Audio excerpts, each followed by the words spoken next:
Shine your light now. This time it's got to be good. You get it right now, yeah. 'Cause you're in Hollywood. 'Cause you're in Hollywood. Hollywood.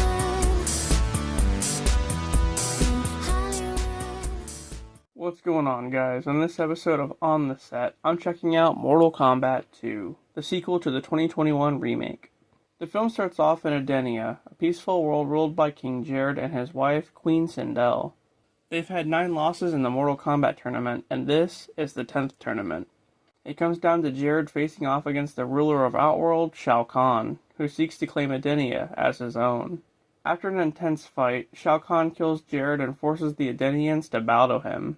He even claims Jared's daughter, Kitana. Years later, the fighters from the first movie are preparing for another tournament. Much like Edenia, Earth has lost 9 of the tournaments, and this is the 10th one. We're introduced to Johnny Cage, an action star from the 90s who's been reduced to making appearances at Comic-Con. Raiden and Sonya approach him and tell him how the Elder Gods have chosen him to help Earth in the tournament. But after hearing what the tournament is all about, pretty much the death part, he backs out and tells them to fuck off. Now grown, Kitana has been quietly rebelling against Shao Kahn and is acting as an informant for Raiden, letting him know of Shao Kahn's plan. A sorcerer named Quan Chi plans to use a special amulet to steal Raiden's godlike power and give it to Shao Kahn, making him immortal. Kitana is friends with Jade, Shao Kahn's bodyguard, and she warns Kitana of playing both sides. Following that, the tournament begins. It puts 5 of Outworld's best fighters against 5 from Earthrealm.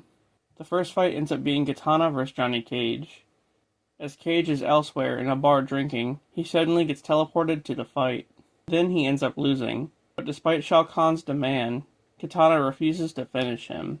Then Sonya fights Kitana's mother, Queen Sindel, who is killed and resurrected as a revenant. Sonya ends up impaling her on spikes. Quan Chi uses his abilities to resurrect Kung Lao as a revenant, and also Sub-Zero, who is now Noob Saibot. But in the movie, they refuse to call him Noob Saibot because they said it doesn't sound good or realistic enough. So they just call him Bi-Han the whole time. Anyway, Shang Tsung and Kung Lao attack Raiden's temple and slit his throat, nearly absorbing all of his power into the amulet, and then they escape to Shao Kahn's castle. They give Shao Kahn the power from the amulet, making him nearly immortal, but not fully. Then, things take a bad turn. Cole Young, the main character from the first film, fights Shao Kahn, and he nearly beats him by slashing his neck. But when his wound insta-heals, Shao Kahn smashes Cole's head with a mallet. Jax faces off against Jade, and decides to spare her after winning, which starts to make Jade question her loyalty to the wrong side. Liu Kang fights Kung Lao and tries to reason with him, but he's too far gone, and Liu Kang is forced to kill him with his own hat. With Raiden critically injured, the heroes travel to Shao Kahn's castle to destroy the amulet, but Baraka and the rest of his Tarkatans stand in their way. After Johnny Cage talks some shit to him, they end up fighting, and ultimately Baraka respects Cage, and agrees to help them get inside the castle. Once inside, they run into Kano, who is also resurrected by Quan Chi, but for some reason he's normal and not a revenant.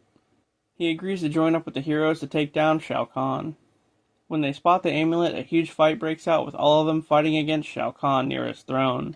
The fight ends with Shao Kahn killing Jax. Meanwhile, Noob Saibot grabs the amulet and takes it to the Netherrealm. Raiden uses the last bit of his power to send Johnny and Kano there to get it back. Once they arrive, they meet Scorpion, who Raiden said would guide them through the realm. At first, Scorpion wants nothing to do with it, but when he hears that Noob Saibot's involved, he agrees to help. At this point, Jade catches Kitana talking to Raiden yet again, and she tells Shao Kahn, who proceeds to chain her up in the middle of the city. Back in the Netherrealm, Scorpion comes face to face with Noob and a fight occurs, with Johnny and Kano fighting Noob's shadow clone. The whole movie, Johnny has doubted himself and doesn't believe in his own abilities.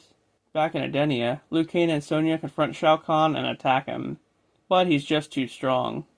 All of a sudden, Jade has a change of heart and heads to the Netherrealm to help fight against Noob. Scorpion, Jade, and Kano all hit Noob with blasts of energy and fire. Then, Shao Kahn impales Liu Kang, and he says something about realizing that he's not the main character of this one, and then he just turns into fire and floats away. It's pretty weird.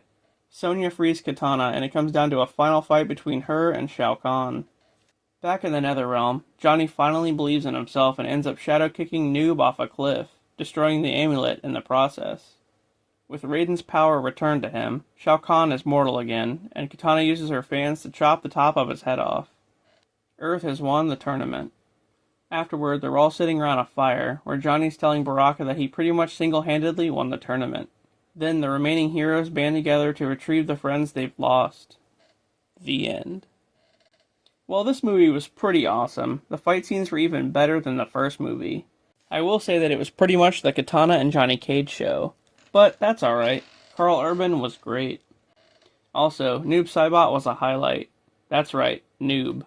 They don't have to call him that, but I'm going to. The way Liu Kang faded away into fire was kind of strange. I wonder what that was about. I mean, is he dead or not? Hopefully at some point we'll get a part 3. Anyway guys, that was Mortal Kombat 2. Thanks for watching, and I'll see you later.